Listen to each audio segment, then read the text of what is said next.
सौराष्ट्रे सोमनाथं च श्रीशैले मल्लिकार्जुनम् उज्जयिन्यां महाकाल मोंकार ममलेश्वरम् परल्यां वैद्यनाथं च डाकिन्यां भीमशंकरम् सेतुबंधे तु रामेशं नागेशं दारुकावने वाराणस्यां तु विश्वेशं त्र्यंबकं गौतमी तटे हिमालये तु केदारं घुस्मेशं च शिवालये एतानि ज्योतिर्लिंगानि सायं प्रातं पठे नर सप्तजन्म कृतं पाप स्मरणेन विनश्यति। सौराष्ट्रे सोमनाथं च श्रीशैले मल्लिकार्जुनम् उज्जयिन्यां महाकाल ओंकार ममलेश्वरम् परल्यां वैद्यनाथं च डाकिन्यां भीमशंकरम् सेतुबंधे तु रामेशं नागेशं दारुकावने वाराणस्यां तु विश्वेशं त्र्यंबकं गौतमी तटे हिमालये तु केदारं घुस्मेशं च शिवालये एतानि ज्योतिर्लिंगानि सायं प्रातं पठे नर सप्तजन्म कृतं पापं स्मरणेन विनश्यति। ये 12 ज्योतिर्लिंगों के नाम हैं। जो लोग नित्य सुबह और शाम इन 12 ज्योतिर्लिंगों का स्मरण करते हैं, इन 12 ज्योतिर्लिंगों का नाम संकीर्तन करते हैं, उनके इन 12 ज्योतिर्लिंगों के स्मरण मात्र से सारे पाप नष्ट हो जाते हैं, पुण्य का उदय होता है और ऐसा व्यक्ति निसंदेह भगवान शिव की कृपा दृष्टि में हो जाता है, इसमें संशय नहीं है। नमस्कार, आप देख रहे हैं काल चक्र। आपके साथ मैं हूं ज्योत्सना बेदी और मेरे साथ हैं प्रश्न कुंडली विशेषज्ञ पंडित सुरेश पांडे जी। पंडित जी, बहुत बहुत स्वागत है आपका। धन्यवाद।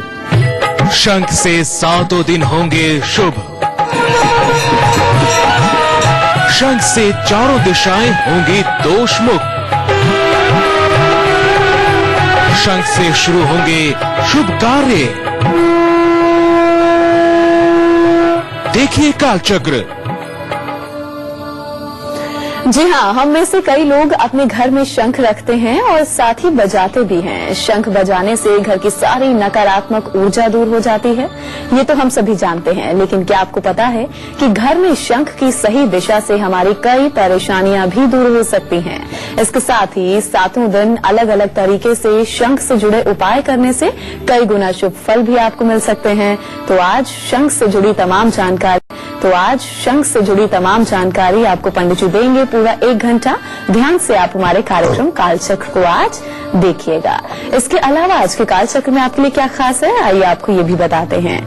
आज कालचक्र में जानिए पूरे हफ्ते कैसे करें शंख से जुड़े उपाय, किस दिशा में रखा शंख दिलाएगा माँ लक्ष्मी की असीम कृपा, शंख को घर में स्थापित करने की सही विधि क्या है, ये भी हम आपको बताएंगे।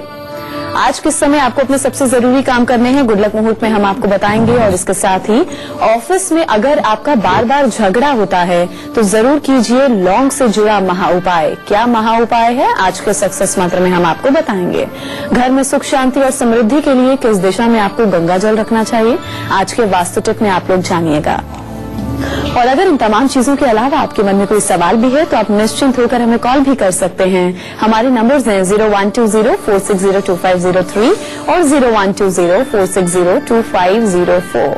तो पंडित जी के साथ हम आज की खास चर्चा की शुरुआत करें, उससे पहले पंडित जी आपको आज का शुभ मुहूर्त बताएंगे।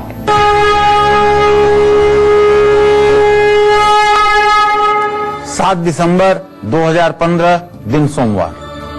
आज मार्गशीर्ष कृष्ण पक्ष की एकादशी तिथि है जो सुबह 10:22 तक रहेगी। इसके बाद द्वादशी तिथि शुरू हो जाएगी। चित्रा नक्षत्र शाम 6:26 तक रहेगा। इसके बाद स्वाति नक्षत्र शुरू होगा। राहु काल सुबह 7:30 बजे से 9 बजे तक। आज विवाह, गौना और न्यू पूजन का शुभ मुहूर्त है। आज नया कारोबार करने से भी, शुरू करने से भी लाभ मिलेगा, इसमें कोई संशय नहीं है। तो पंडित जी ने आपको आज का शुभ मुहूर्त बता दिया। चलिए अपनी चर्चा को शुरू करते हुए हम बात करते हैं पूरे हफ्ते की, रविवार से लेकर शनिवार तक कैसे करें शंख को स्थापित, कैसे करें शंख की पूजा और कैसे करें शंख से जुड़े महा उपाय, आपको पंडित जी बताएंगे। जी पंडित जी। सनातन धर्म को अगर देखा जाए तो जब से सृष्टि की रचना हुई है तब से लेकर के आज तक शंख का अपने आप में एक बहुत बड़ा महत्व रहा है। इस जगत के पालनहार श्री हरि विष्णु के हाथ में सदैव एक शंख होता है। शंख चक्र गदा पद्म बनमाला विभूषितम। जहां श्री हरि विष्णु के ध्यान की बात आती है वहां उनके एक हाथ में शंख, एक हाथ में चक्र, एक हाथ में गदा और एक हाथ में पद्म अर्थात कमल, ये चारों चीजों का वर्णन होता है। और गले में बनमाला, शंख चक्र गदा पद्म बनमाला विभूषितम। चाहे सत्यनारायण भगवान की कथा का आयोजन हो उसमें शंख बजना आवश्यक है, और चाहे घर का कोई मांगलिक कार्य हो उसमें शंख बजना आवश्यक है, या असुरी वृत्तियों का, राक्षसी वृत्तियों का समन करना हो, दानवी वृत्तियों का समन करना हो, उस समय भी शंख बजना आवश्यक होता है। श्रीमद् भगवत गीता के पहले अध्याय में वर्णन आता है कि जब कुरुक्षेत्र में कौरव और पांडव सेना आमने सामने हो गई है और अर्जुन के रथ को लेकर के भगवान सेना के मध्य में जाते हैं तो वहां शंखनाद होता है। सबसे पहला शंख भगवान श्री कृष्ण बजाते हैं। गीता में वर्णन आता है पांचजन्यम हृषिकेश देवदत्तम धनंजय पौंड्रदर्मा महाशंख भीमकर्मा वृकोदरः। पांचजन्य नाम का शंख भगवान श्री कृष्ण बजाते हैं। पांचजन्यम हृषिकेशो देवदत्तम धनंजय, देवदत्त नाम का शंख जो है उसे अर्जुन बजाते हैं, और पौंड्रदर्म नाम का शंख जो है उसे भीम बजाते हैं। तो इस तरह से शंख का महत्व सतयुग, त्रेता, द्वापर और कलयुग में भी बना हुआ है। रविवार को शंख में जल डाल करके अगर सूर्य को अर्घ्य दिया जाए तो इससे सूर्य ग्रह की स्थिति मजबूत होती है। जिन लोगों की जन्म कुंडली में सूर्य नीचांशक में है, 10 अंश पर है, जीवन नारकीय बना हुआ है, आत्मविश्वास बिल्कुल नहीं है, डिप्रेशन की बीमारी से जकड़े हुए हैं, हर समय नकारात्मक सोच आपके ऊपर हावी रहती है, तो आप घबराएं नहीं, चिंता न करें। आप मानव योनि को प्राप्त किए हैं और मानव योनि में कर्म एक ऐसी चीज है जिससे सारी चीजों को बदला जा सकता है। तो आप शंख में जल लेकर के उसमें थोड़ी सी रोली और साबुत चावल डाल करके, दुर्वांकुर डाल करके सूर्य को ओम ब्रह्म स्वरूपिणे सूर्य देवाय नमः कहते हुए 3 बार में अर्घ्य दें। मैं विश्वास के साथ कह सकता हूं कि 24 दिनों तक ये उपाय जो व्यक्ति करेगा निश्चित रूप से ऐसे व्यक्ति के जीवन में आत्मविश्वास बढ़ेगा और उसका जीवन सार्थक हो जाएगा। सोमवार को भगवान शिव की पूजा करके शिव मंदिर में शंख बजाना चाहिए। लेकिन ध्यान रखें, मैं अपने दर्शकों को बताना चाहूंगा कि शिव मंदिर में भगवान शिव का अभिषेक शंख से नहीं करना चाहिए। यह बताना इसलिए आवश्यक समझता हूं कि शायद आप समझते हो कि शंख से भगवान शिव को भी, शिवलिंग का भी स्नान करवा दें तो पुण्य मिलेगा, ऐसा नहीं है। शंख से भगवान शिव का अभिषेक नहीं करना चाहिए, इसलिए कि शंखचूड़ का वध करने वाले हैं भगवान शिव, इसलिए शंख से इनका अभिषेक नहीं किया जाता है। हाँ, एक बात इतना जरूर है कि श्रृंगी से इनका अभिषेक किया जाता है जिसमें गाय का मुख बना हुआ होता है। और शंख आप शिव मंदिर में दान भी कर सकते हैं। मंगलवार को शंख बजा करके अगर सुंदरकांड का पाठ किया जाए, मंगलवार को शंख बजा करके अगर सुंदरकांड का पाठ किया जाए तो मंगल ग्रह का कुप्रभाव कम होता है। जो लोग वाल्मीकि रामायण पढ़ सकते हैं और वाल्मीकि रामायण के सुंदरकांड का पाठ मंगलवार के दिन कर सकते हैं, तो 7 मंगलवार वाल्मीकि रामायण के सुंदरकांड का पाठ करने मात्र से मंगल ग्रह का अरिष्ट दूर होता है और व्यक्ति के जीवन में साहस और पराक्रम का संचार होता है। अगर भाइयों से दुश्मनी भी है, क्योंकि मंगल जब नीच का होता है और मंगल 12वें घर में होता है तो भाइयों से भी अनबन होती है। ऐसे में अगर वाल्मीकि कृत रामायण का सुंदरकांड का पाठ मंगलवार को किया जाए तो 7 मंगलवार के बाद भाइयों में स्नेह का संचार होता है। बुधवार को शालिग्राम जी को शंख में जल डाल करके और तुलसी डाल करके अभिषेक करने से बुध ग्रह ठीक होता है, हकलाहट ठीक होती है, वाणी का दोष ठीक होता है, चर्म रोग ठीक होता है और मामा के ऊपर आई हुई विपत्ति भी ठीक होती है। इसी तरह से बृहस्पतिवार को शंख का केसर से तिलक करके पूजा करने से भगवान विष्णु प्रसन्न होते हैं और गुरु ग्रह भी मजबूत होता है। शंख के ऊपर चंदन और केसर घिस करके अनामिका उंगली से लगाइए और उसके ऊपर एक तुलसी का पत्ता चिपका दीजिए। फिर देखिए, अगर बृहस्पति ग्रह आपकी जन्म कुंडली में नीच राशि में है या पापक ग्रहों से दृष्ट है, आपके जीवन में बीमारियों ने आपको जकड़ रखा है और सुख का अभाव हो रहा है, तो निश्चित रूप से यह उपाय आपके लिए वरदान साबित होगा। अब इसी क्रम में शुक्रवार की बात करें तो शुक्रवार को शंख को सफेद रेशमी कपड़े पर रख करके उसकी पूजा करने से शुक्र ग्रह मजबूत होता है। और शनिवार को काले रंग का शंख सरसों के तेल में डुबो करके अपने घर में रखने से शनि की साढ़ेसाती, ढैया और तमाम प्रकार के कष्टों से मुक्ति मिलती है। शनि देव की कृपा भी प्राप्त होती है, इसमें कोई संदेह नहीं है। वैसे तो सनातन धर्म के सभी लोगों के घरों में शंख पाई जाती है। तो ये तो मैंने बात किया पूरे हफ्ते शंख के प्रयोग के बारे में। आगे आपको बताऊंगा कि घर की किस दिशा में शंख स्थापित करने से घर में सुख, समृद्धि और खुशहाली का वास होगा। लेकिन उसके लिए थोड़ा सा आपको इंतजार करना पड़ेगा। और हाँ, चूंकि विषय गंभीर और महत्वपूर्ण है, इसलिए अगर अभी तक आपके हाथ में कागज कलम न हो तो आपको अपने हाथ में कागज कलम ले लेना चाहिए, ताकि इस जानकारी का आपको पूरा लाभ मिल सके। जी हाँ, तो बस थोड़े से इंतजार के बाद पंडित जी आपको इस बारे में भी विस्तार से जानकारी देंगे। अभी जरा हम आज के राशिफल की शुरुआत करें। बात सबसे पहले होगी मेष राशि के जातकों की। आज के दिन को खास बनाने के लिए इन्हें क्या खास करना है, आइए जानते हैं।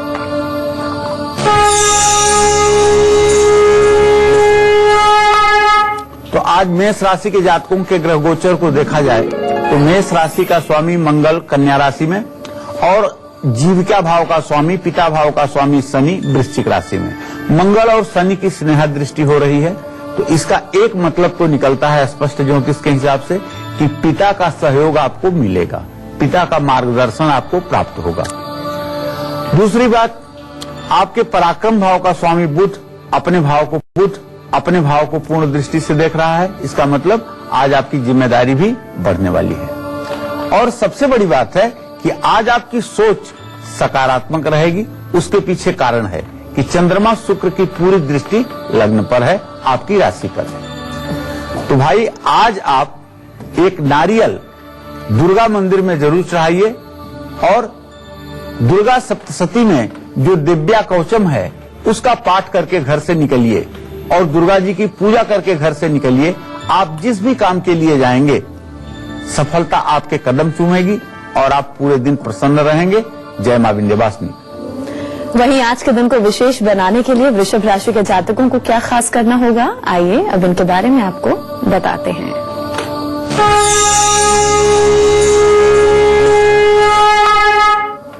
वृषभ राशि के जातकों के अगर ग्रह गोचर पर आज गंभीरता से ध्यान दिया जाए तो वृषभ राशि का जो द्वितीय भाव है, कुटुंब भाव, जिसको परिवार का भाव कहते हैं, उसको उसका स्वामी बुध पूर्ण दृष्टि से देख रहा है। यद्यपि केवल एक अंश 20 कला पर है। इसका मतलब ये होता है कि आपको परिवार का सहयोग मिलेगा और परिवार से आपको स्नेह प्राप्त होगा और जीवन साथी का भी आपको सहयोग मिलेगा। और सबसे बड़ी बात है कि आपके दशम भाव पर शुक्र चंद्रमा की स्नेहा दृष्टि है, कारोबार में भी आपके बढ़ोतरी होगी। तो आज आप लक्ष्मी का जो मंत्र है ओम श्रीम श्रीये नमः, इसको जप करना मत भूलिएगा। 108 बार कम से कम जप करिएगा। महालक्ष्मी, घर में बैठी हुई महालक्ष्मी के चित्र के सामने बैठ करके पूजा कीजिएगा और चांदी की कटोरी में या कांसे की कटोरी में सुंदर खीर बना करके माँ लक्ष्मी को भोग लगाइएगा और वह प्रसाद पूरे परिवार में बांटिएगा। जय माँ विंध्यवासिनी।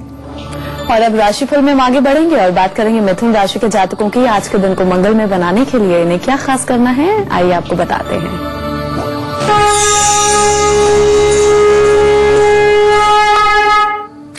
आज मिथुन राशि के जातकों का राशि स्वामी बुध चंद्रमा से स्नेहा दृष्टि से इत्तेसाल कर रहा है। चंद्रमा भावुकता का ग्रह है, इसलिए आज आपको मैं कहना चाहूंगा कि अपनी भावनाओं पर काबू रखिएगा, अपने इमोशन पर काबू रखिएगा। आज आपको निश्चित रूप से फायदा तो होगा ही, इसमें कोई दो राय नहीं है। आप अपनी जिम्मेदारी भी पूरी कर लेंगे, लेकिन इमोशन से बचें, भावनात्मक बहाव में आने से अपने आप को रोकें। ओम गंग गणपताय नमः का मंत्र जप आपके लिए लाभकारी होगा। जगत गुरु भगवान श्री कृष्ण की पूजा कीजिएगा और धार्मिक पुस्तकों का दान किसी धर्मस्थान में कीजिएगा। जय मां विंध्यवासिनी।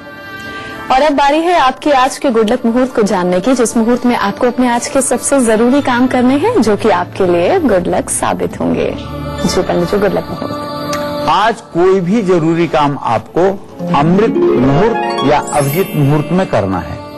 अमृत मुहूर्त है सुबह 11:15 से 1:03 तक और अभिजीत मुहूर्त है 11:51 से 12:32 तक। इसमें जिस किसी कार्य का आप शुभारंभ करेंगे वह कार्य आपका निश्चित रूप से सफलता कारक होगा। निश्चित रूप से आप इस समय में अपने कार्य का श्री गणेश करके यश कीर्ति प्राप्त कर सकते हैं। और अब कर्क राशि के जातकों का आज का हाल, इनका आज का पूरा दिन कैसा व्यतीत होगा, आइए जानते हैं।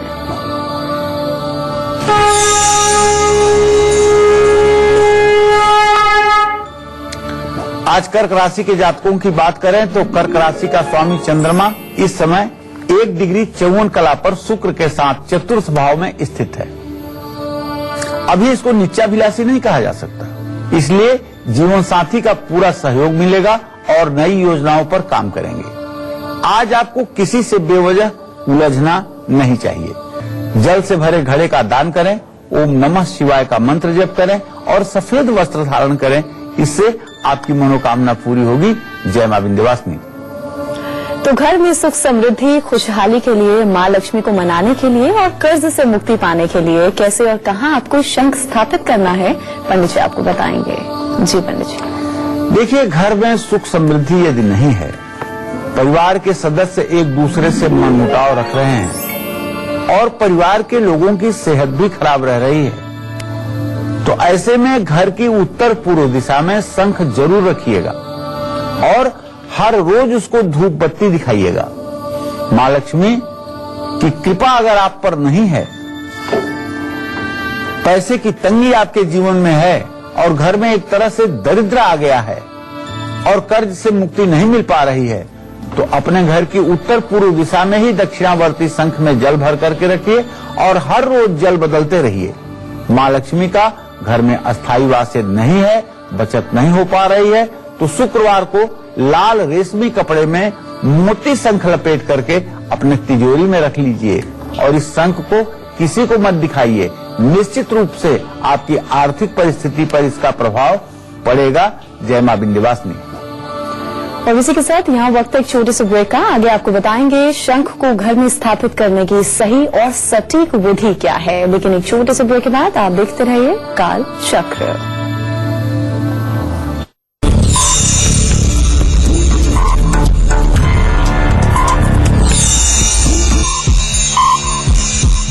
तो घर में कहाँ और कौन सा शंख स्थापित करने से भाग्योदय जल्दी होता है, इच्छाएं पूरी होती हैं और सभी परेशानियां भी दूर होती हैं।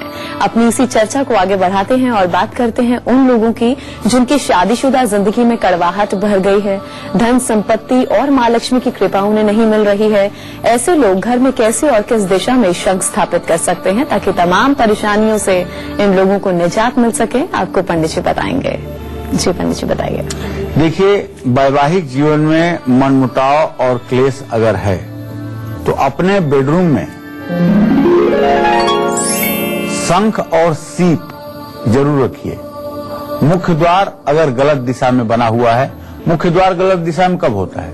जब नॉर्थ ईस्ट में न होकर के मुख्य द्वार खास करके नॉर्थ वेस्ट में हो जाता है, तो निश्चित मानो कि एक प्रकार का ये द्वार दोष हो ही जाता है। तो मुख्य द्वार के सामने ही अगर वास्तु दोष है तो सीप, शंख और कौड़ियां मौली में लपेट करके पिरो करके मुख्य द्वार पर लटकाने से भी लाभ मिलेगा। मां लक्ष्मी की कृपा पाने के लिए मोती शंख का चूर्ण पानी में डाल करके अपने पूजा घर में लक्ष्मी की प्रतिमा को अगर स्नान कराएं तो इससे भी लाभ मिलेगा। मां लक्ष्मी के सामने 9 मुखी शुद्ध घी का दिया जलाएं, धन संपत्ति के साथ साथ आत्मविश्वास भी बढ़ेगा। घर की जिस दिशा में वास्तु दोष हो वहां सुबह शाम शंख बजाएं, कपूर से आरती करें। ऐसा करने से उस दिशा की नकारात्मक ऊर्जा निश्चय ही दूर होगी और सकारात्मक ऊर्जा का प्रभाव वहां बढ़ जाएगा, इसमें कोई संदेह नहीं है। अब शंख को घर में स्थापित करने की क्या है सही विधि और सटीक विधि? शंख तो आप स्थापित करेंगे ये मैं बता रहा हूं, लेकिन शंख को स्थापित करने की सही विधि क्या है, इसके बारे में भी मैं आगे चर्चा करूंगा। आप बने रहिएगा कालचक्र के साथ और सही विधि की जानकारी लेना न चूकिएगा। चलिए हम राशिफल में आगे बढ़ेंगे, बात करेंगे सिंह राशि के जातकों की। आज के दिन को सुखद बनाने के लिए इन्हें क्या खास करना होगा, आइए आपको बताते हैं।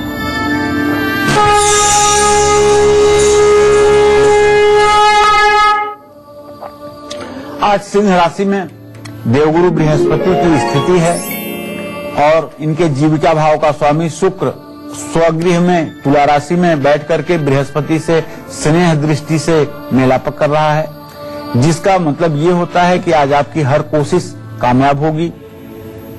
आज आप समय पर हर काम पूरा कर पाएंगे, लेकिन एक बात जरूर बताना चाहूंगा कि आज आपको वाहन बहुत ही सावधानी के साथ चलाना है। छोटी सी भी भूल आपकी बड़ी दुर्घटना में तब्दील हो सकती है।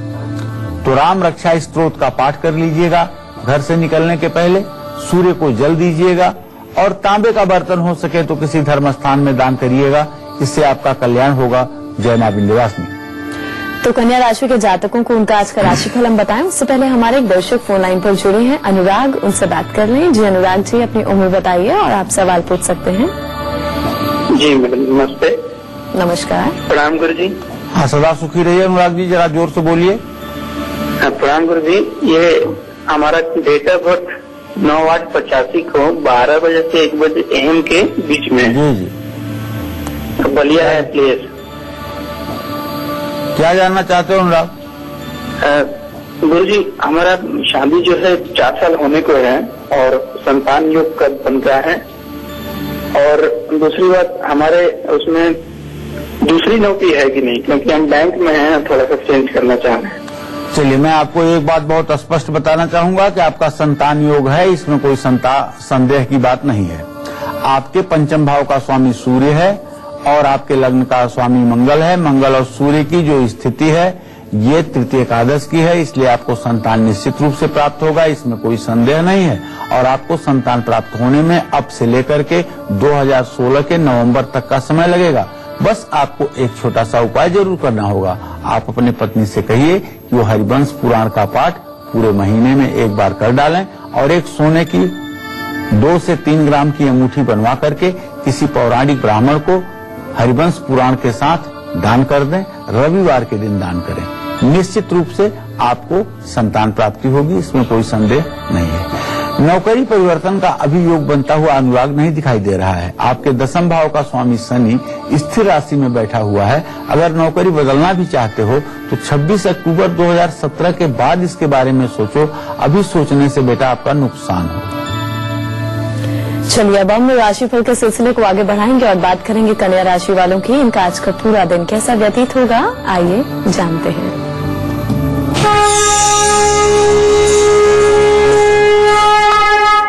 आज कन्या राशि के जातकों के दसम भाव का स्वामी बुध अपने भाव को पूर्ण दृष्टि से देख रहा है। तो भाई आज समाज में आपका मान सम्मान बढ़ेगा, इसमें कोई संदेह नहीं है। और अगर कोई सृजनात्मक कार्य, कलात्मक कार्य आप कर रहे हैं तो उसमें भी आपको 100% 100% सफलता मिलेगी। और व्यवसाय में तो आपको लाभ होगा ही होगा। तो आपको चाहिए कि ओम बुंग बुधाय नमः का 108 बार जप कर लें, कांसे का बर्तन किसी धर्म स्थान में दान करें और स्वयं आप हरा वस्त्र धारण करें। जय मां विंध्यवासिनी। कारोबार बढ़ाने के लिए और मां महालक्ष्मी की कृपा पाने के लिए घर में कैसे और कहां शंख की स्थापना आपको करनी चाहिए, इसके विषय में भी मैं आपको बताऊंगा, बस थोड़ी देर में आप बने रहिएगा हमारे साथ।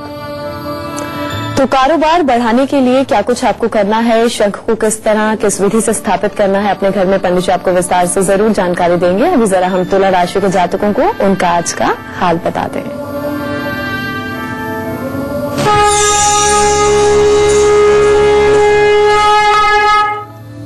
तुला राशि का स्वामी शुक्र स्वयं तुला राशि में लग्न में ही विराजमान है। इसका मतलब ये हुआ कि आपका पारिवारिक जीवन, आपका दाम्पत्य जीवन, आपका वैवाहिक जीवन सुखमय रहेगा और आपके मित्रता में भी मजबूती आएगी। लोगों से आपके संबंध मधुर होंगे, संबंधों में प्रगाढ़ता आएगी, मजबूती आएगी। आज आपको चाहिए कि माँ दुर्गा की पूजा जरूर करें और गुड़हल के फूलों की माला माँ दुर्गा को समर्पित करें। मालपुए का भोग दुर्गा जी को लगाएं। जय मां विंध्यवासिनी। दिल्ली से हमारे दर्शक धीरज फोन लाइन पर जुड़ गए हैं, उनसे बात कर लेते हैं। जी धीरज जी, आप पूछ सकते हैं, क्या पूछना चाहते हैं पंडित जी से? पंडित जी प्रणाम। हाँ, सदा सुखी रहे धीरज जी। पंडित जी, मेरी डेट ऑफ बर्थ है 29 दिसंबर 1986, 18:05 सर, और कसिया उत्तर प्रदेश में सर। जी जी। पंडित जी, मैंने 4 साल जॉब किया, फिर मैंने गवर्नमेंट जॉब की तैयारी में लग गया हूँ जी। तो मैं आपसे पहले क्वेश्चन दे जाना चाहूँ कि मेरे लिए प्राइवेट जॉब ठीक रहेगा, गवर्नमेंट जॉब ठीक रहेगा या बिजनेस करना ठीक रहेगा। दूसरा क्वेश्चन पंडित जी ये रहा कि फैमिली के बारे में, मेरे बड़े भाई साहब हैं, वो अब्रॉड जाना चाहते हैं, तो उनके चांसेस क्या जाने के वहां पे? देखिए, ऐसा है धीरज जी कि पहली बात तो मैं आपको ये बताना चाहूंगा कि अगर आप जिंदगी की बुलंदियों को छूना चाहते हैं और बहुत ऊंचाई को पाना चाहते हैं, तब तो आपको न तो व्यवसाय के बारे में सोचना चाहिए, न सरकारी नौकरी के बारे में सोचना चाहिए। आपको प्राइवेट सेक्टर में काम करना चाहिए, जिसमें अभी से लेकर के 2.5 साल के बाद आपकी बहुत अच्छी उन्नति हो सकती है और इससे आपके जिंदगी के सोए हुए भाग्य के दरवाजे खुल जाएंगे। जहां तक आपने अपने भाई के बारे में प्रश्न पूछा है, तो बताऊं कि उनके विदेश गमन का रास्ता बना हुआ है, उसमें ज्यादा विलंब की स्थिति नहीं है। बस उनको करना है शुक्रवार के दिन दही और मिश्री किसी धर्म स्थान में 4 बार दान करें और निश्चित रूप से यात्रा करें। यात्रा उनकी लाभकारी और सुखकारी होगी। राजस्थान से सिंधु जुड़ी है, उनसे बात कर लेते हैं। जी हाँ, पूछ सकती हैं, क्या पूछना चाहती हैं, उम्र बताइए और सवाल कीजिए। सिंधु जी, मेरी आवाज मिल रही है?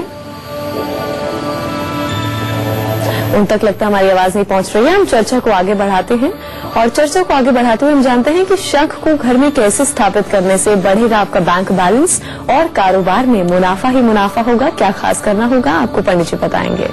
जी पंडित जी।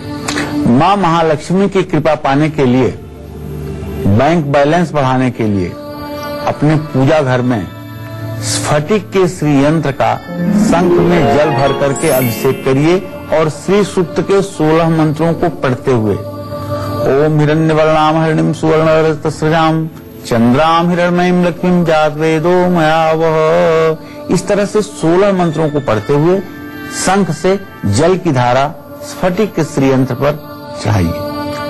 कारोबार अगर आपका फायदा नहीं दे रहा है तो कार्य क्षेत्र का जो आपके पूजा घर है, आपके बिजनेस का जो स्थान है, वहां पर जो आपने पूजा घर बनाया हुआ है, उसमें गणेश शंख में जल भर करके रख लीजिए और धूप दीप से शंख की पूजा करिए और हर रोज शंख का जल पूरे कार्य क्षेत्र में छिड़कवाइए। ऐसा करने से कारोबार में तेजी आएगी और तरक्की होगी। शंख में दूध भर करके घर में छिड़कने से वास्तु दोष दूर होता है, पितृदोष से मुक्ति मिलती है। और अगर पितृदोष से आप मुक्ति चाहते हैं तो घर में शंख में जल भर करके भगवान विष्णु का ओम नमो नारायणाय मंत्र का जप करते हुए अभिषेक करना चाहिए। इससे पितर तृप्त होते हैं, इसमें कोई संदेह नहीं है। जब आप त्रिपिंडी श्राद्ध करें कभी अपने पूर्वजों के लिए, तब उस समय आप एक बजने वाला शंख, शालिग्राम की शिला, ये 2 चीजें अवश्य दान करें। इन दोनों चीजों का दान आपके पितरों को मुक्ति दिलाती है, इसमें कोई संदेह नहीं है। चलिए अब गोपी जी से बात कर लेते हैं। हमारे अगले दर्शक फोन पर जुड़े हुए हैं। जी गोपी जी, आप पूछ सकते हैं, क्या पूछना चाहते हैं? हेलो। जी हाँ, पूछ सकते हैं आप। पंडित जी नमस्कार। हाँ, सदा सुखी रहिए। पंडित जी, मैं अपने भाई के बारे में पूछना चाहती हूँ। उसकी जन्म तिथि है 22/11/1995। आपसे छोटा है? हाँ, छोटा है जी। मैं उसकी जानना नौकरी चाहती हो, में गोपी? पूछना चाहती हूँ, क्या उसके सरकारी नौकरी का योग है? देखो, उसके 10वें भाव का स्वामी शनि है। मंगल शनि की तृतीय एकादश दृष्टि इस बात का संकेत करती है सरकारी नौकरी का योग तो बना हुआ है, इसमें कोई दो राय नहीं है। लेकिन सरकारी नौकरी मिलने में भी कम से कम 2.5 से 3 वर्षों का विलंब बना हुआ है। 2.5 से 3 वर्ष के पहले अगर नौकरी करना चाहेंगे तो प्राइवेट सेक्टर में ही नौकरी मिलेगी। 3 सालों के बाद इन्हें सरकारी नौकरी के क्षेत्र में 24वें साल में सफलता मिलने का योग है। इनको चाहिए कि हर शनिवार को सुंदरकांड का पाठ किया करें, हनुमान जी की पूजा किया करें। अगर सुंदरकांड का पाठ ये शनिवार करना शुरू कर देंगे और इस नियम का 1 साल तक पालन करेंगे तो मैं दावे के साथ कह सकता हूं कि सरकारी नौकरी मिलने से कोई न रोक पाएगा। और अब हम बात करेंगे वृश्चिक राशि के जातकों की। इनका आज का पूरा दिन कैसा बीतेगा, आइए आपको बताते हैं।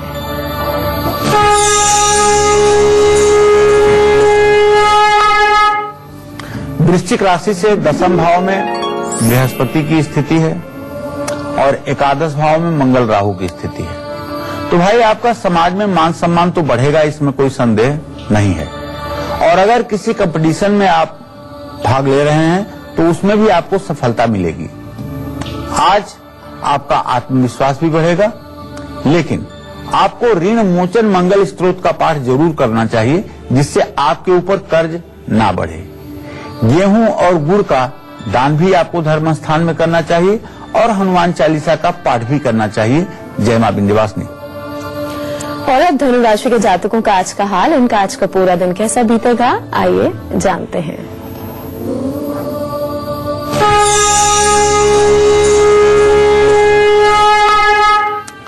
धनु राशि के गमन स्थान में बृहस्पति की स्थिति है, जो इस बात का संकेत करती है कि चंद्रमा का इत्तिसाल होने के कारण अगर आप अपना स्थानांतरण चाहते हैं, अपना ट्रांसफर चाहते हैं, तो उसका योग अब बन चुका है। अब यह फलीभूत होने वाला है। 1-2 दिनों के अंदर आपको अपने ट्रांसफर की सूचना मिलेगी। और आज आप सबसे बड़ी बात है कि अपने अनुसार अपने मन मर्जी से काम करेंगे, जिसमें आपको सफलता मिलेगी और आपकी आर्थिक स्थिति भी अच्छी रहेगी। बृहस्पति को और मजबूत करने के लिए ओम ब्रिंग बृहस्पताय नमः का मंत्र जप आपके लिए आवश्यक है। और अपने गुरु का आशीर्वाद लें और पीली मिठाई का भोग विष्णु मंदिर में लगाएं या पीली मिठाई का दान करें, इससे आपका कल्याण होगा। जय मां विंध्यवासिनी। तो वहीं शंख को घर में स्थापित करने की सही विधि क्या है और शंख स्थापित करते समय आपको किन बातों का खास ध्यान रखना होता है, सावधानियां बरतनी होती हैं, आपको पंडित जी बताएंगे। जी पंडित जी। देखिए, शंख देवता का प्रतीक है, इसलिए शंख का गंगाजल, दूध, घी, शहद, गुड़ और पंच द्रव्य से अभिषेक करना चाहिए, जिसे पंचामृत भी कहते हैं। शंख को दीपावली, होली, नवरात्रि, रामनवमी, गुरु पुष्य योग या शुक्रवार को ही घर में स्थापित करना चाहिए। जिस किसी दिन ले आकर के शंख को घर में स्थापित नहीं करना चाहिए।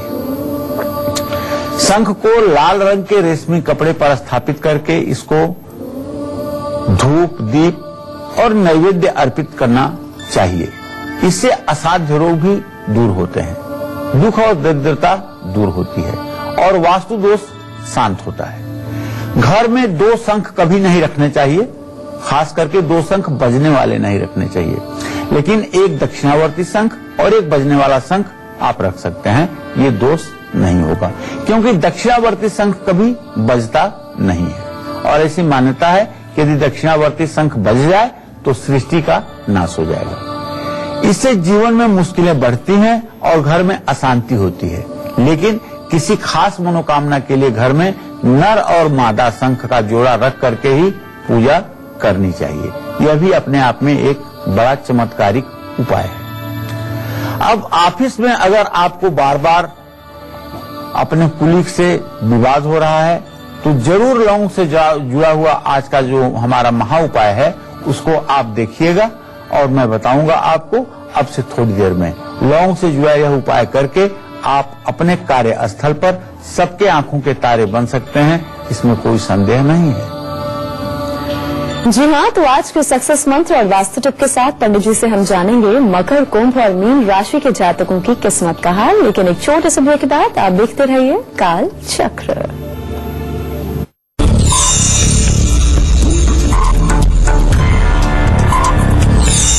जी पंडित जी, तो जैसा मैं आपको बता चुका हूं पहले भी, ऑफिस में अगर बार बार आपका झगड़ा हो रहा है, विवाद हो रहा है, किसी बात पर मनमुटाव हो रहा है और लोग आपके खिलाफ षड्यंत्र कर रहे हैं तो काले धागे में 27 साबुत लौंग की माला बना लीजिए और अपने ऑफिस की डेस्क या अपने बैग में ये माला हमेशा रखिए।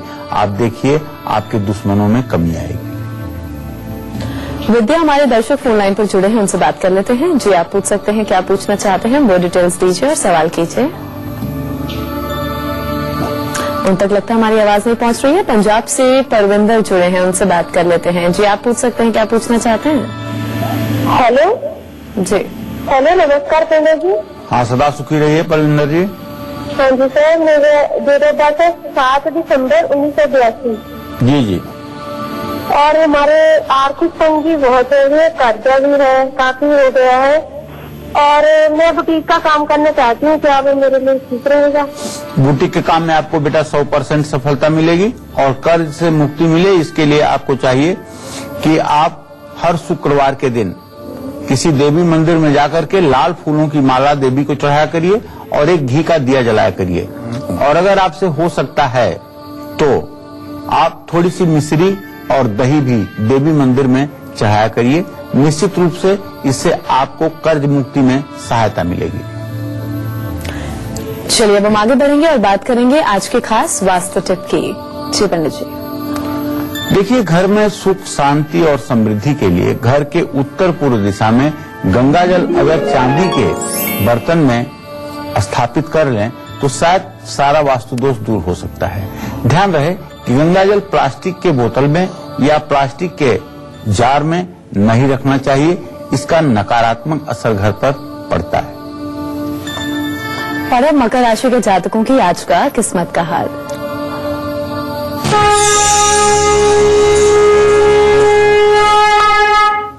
मकर राशि पर पूर्ण दृष्टि शनिदेव की है। शनिदेव सूर्य के साहचर्य में हैं और अस्त हैं, इसलिए आज आपको लापरवाही बिल्कुल नहीं करनी है। आपकी छोटी सी भी लापरवाही आपके भविष्य को खराब कर सकती है। आज आपके नुकसान की पूरी संभावना बनी हुई है। आज नए संबंधों में तो मधुरता आएगी, इसमें कोई दो राय नहीं है। तो ओम संग शनश्चराय नमः का मंत्र जप करें और बड़े बुजुर्गों की सेवा करें, शिव परिवार की पूजा अर्चना करें, इससे आपकी मनोकामना पूरी होगी। जय मां विंध्यवासिनी। और अब कुंभ राशि के जातकों का आज का हाल। इनका आज का पूरा दिन कैसा बीतेगा, आइए जानते हैं।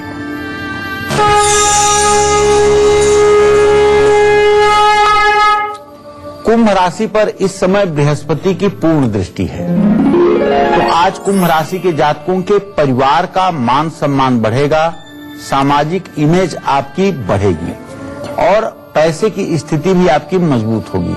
और आज कहीं से धन लाभ का भी योग बना हुआ है। शनि चालीसा का आपको पाठ करना चाहिए और शनि की वस्तुओं का दान करना चाहिए। गरीबों को अन्न खिलाएं। जय मां विंध्यवासिनी। जम्मू से हमारी दर्शक कुलवीर कौर जुड़ी हैं फोन पर, उनसे बात कर लें। जी कुलवीर जी, आप पूछ सकती हैं, क्या पूछना चाहती हैं? मेरी आवाज मिल रही है आपको? हाँ जी, हाँ जी। हाँ, पूछिए क्या पूछना चाहती हैं? पंडित जी नमस्कार। हाँ, सदा सुखी रहिए। पंडित जी, मैं आपका प्रोग्राम कई दिनों से देखती हूँ। एक्चुअली मैंने अपने बारे में जानना है। सर, मेरे डेट ऑफ बर्थ है 25/4/79 और मेरे हस्बैंड की है 18/8/79। जी सर, मैंने जानना है कि हमारा जैसे कोई काम नहीं बनता, मेरा तो भाग्य को विश्वास नहीं देता है। एक्चुअली ऐसा लगता है कि मेरी वजह से इनको भी प्रॉब्लम है। चलिए, आपका भाग्य भी साथ देगा और मजबूती के साथ आपके पति का भी भाग्य साथ देगा। इसके लिए आप एक छोटा सा उपाय करिए। शनिवार के दिन आटे में थोड़ी सी हल्दी डाल करके उसको गूंथ लीजिए। गूंथ करके उसका एक दिया बना लीजिए और दिए में सरसों का तेल और रुई की बत्ती रख करके पीपल के पेड़ के नीचे शाम को शनिवार को जलाइए और कच्चा सूत 7 बार पीपल के पेड़ में लपेटिए। ये उपाय सिर्फ और सिर्फ 7 शनिवार करिए, आपका भाग्योदय निश्चित रूप से हो जाएगा। चलिए, अब सीमा जी से बात कर लेते हैं। जी सीमा जी, आप पूछ सकती हैं, आप क्या पूछना चाहती हैं पंडित जी से? जी हेलो, नमस्ते मैम। नमस्कार जी। पंडित जी प्रणाम। हाँ, सदा सुखी रहो सीमा। पंडित जी, हम अपने भाई के बारे में पूछना चाहते हैं। छोटा भाई है जी। उनकी बहुत अपडेट है 9 दिसंबर 1986 जी। और दिन है मंगलवार, समय रात को 11:55 और स्थान है जी रीवा जिला। जी, क्या जानना चाहती हो सीमा? जी, उनका भविष्य जानना, तो कोई भी काम उनका ठीक से नहीं चल पाता है और शादी में चलो मैं बता देता हूँ कि जो आपके भातृभाव का स्वामी जो है वो मंगल है, द्वितीय भाव का स्वामी शुक्र और सप्तम का भी स्वामी शुक्र है। शुक्र और बृहस्पति दोनों का इत्तेसाल तो हो रहा है, लेकिन मंगल का मड़ऊ योग इस बात का संकेत कर रहा है कि अभी 1 से 1.5 वर्षों तक इनके भविष्य में काफी रुकावटें हैं। इन्हें नित्य हनुमान चालीसा और बजरंग बाण का पाठ करना चाहिए। हनुमान जी को लड्डुओं का भोग लगाना चाहिए, इससे इनका भाग्योदय होगा। और अब मीन राशि वालों की किस्मत का हाल।